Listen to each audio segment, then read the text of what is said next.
Donc, parlons de la croissance de Google Glass. Donc, ça, c'est vraiment la lunette à la Star Trek qui est en train de probablement venir sur le marché. On verra, hein, avec un prix de 1000$ l'unité. Un prix du moins avancé potentiel de 1000$. Potentiel, on verra. C'est sûr qu'en canadien, ça va toujours être 200$ de plus. Toujours? Toujours. Parce que le taux de change. Ben, il y a Il toutes est à les parité, raisons mais en tout d'être. cas, mais c'est ça. Mais c'est loin le Canada. Ouais. Donc, mais bref, c'est sûr que c'est intéressant. Tu sais, on parle beaucoup de la réalité augmentée.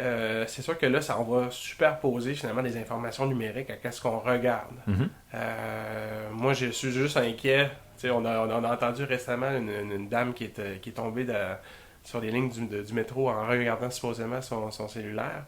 Est-ce que Google Glass en voiture va nous surprendre avec une information, un email qui va nous cacher la vue ou J'en ai aucune idée, honnêtement. Moi, je suis assez sceptique sur Google Glass, même si je trouve que c'est un très beau produit et que l'idée est là. Moi, je compare ça à l'oreillette Bluetooth.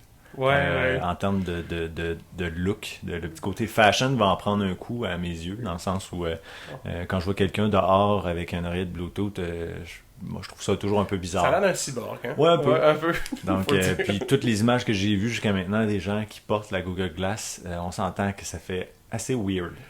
Parce que là, tu sais, on parle souvent du mot geek. Ouais.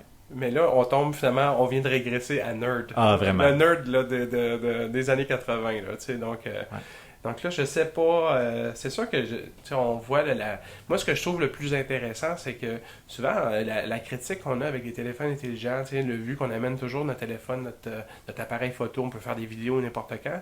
On dirait que quand les gens en font, ils sont plus là avec nous. Exact. Tu sais, là, vous avez sûrement vu des gens prendre des photos de leurs assiettes dans les restaurants, puis on dirait qu'ils sont plus avec leur groupe.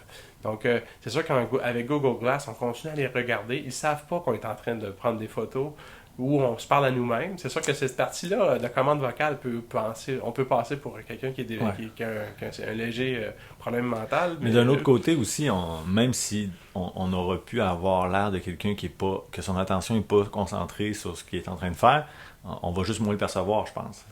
Donc la personne à qui on parle peut nous regarder dans les yeux. Ben, elle répondra pas. Ben, elle répondra pas. Donc peut-être qu'elle est en train de faire autre chose, de tourner ou quoi que ce soit. Donc j'avoue qu'il y a un petit côté un peu particulier qui vient avec ça aussi, là. Donc, au niveau de l'utilisation personnelle, si on va être seul dans une pièce, probablement on va être fasciné. Ouais.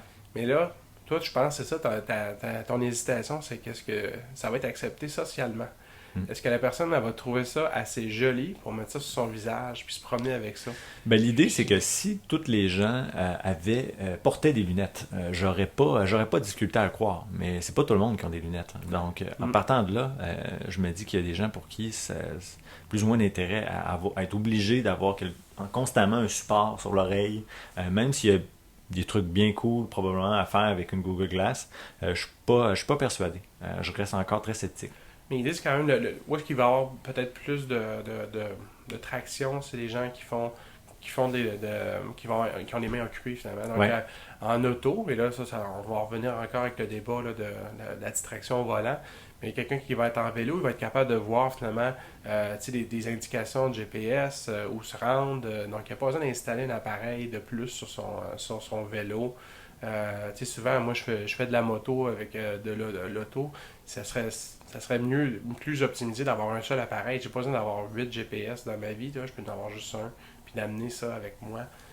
Puis ça ne soit pas fixé sur le... Ouais, mais en contrepartie, si je prends exactement les mêmes exemples que ceux que tu donnes, la voiture, est-ce que j'ai réellement besoin de voir visuellement où je m'en vais par rapport à ma destination, ou est-ce que les indications sonores de mon GPS peuvent être suffisantes de me dire dans 500 mètres, tourne à droite, tourne à gauche?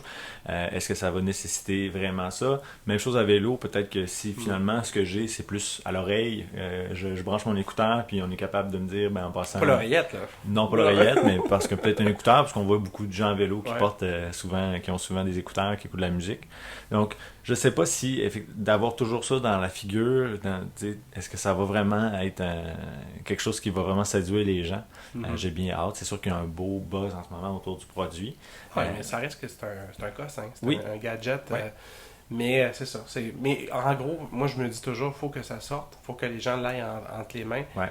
Puis c'est le marché qui va juger. Clairement. Puis probablement qu'est-ce qu'il y a de mieux là-dedans va rester. Puis qu'est-ce qui est nul là-dedans va disparaître. Puis un prochain produit avec va ramasser ça. tu vois, avec, je crois beaucoup plus dans des produits intermédiaires, un peu, comme la Pebble, par exemple, qui vient un peu faire le pont entre ces deux technologies-là, dans le sens où, bon, on va pas aussi loin qu'avec une Google Glass, mais l'idée de connecter un objet, déjà là, qui est un peu plus discret, qui est une montre, de pouvoir voir qu'est-ce qui se passe sans être obligé d'aller à l'intérieur de ma poche pour sortir. Donc, déjà, je sens qu'il y a une montée plus progressive un petit peu dans la façon dont c'est intégré dans ma vie quotidienne. Ouais. Donc, c'est à voir.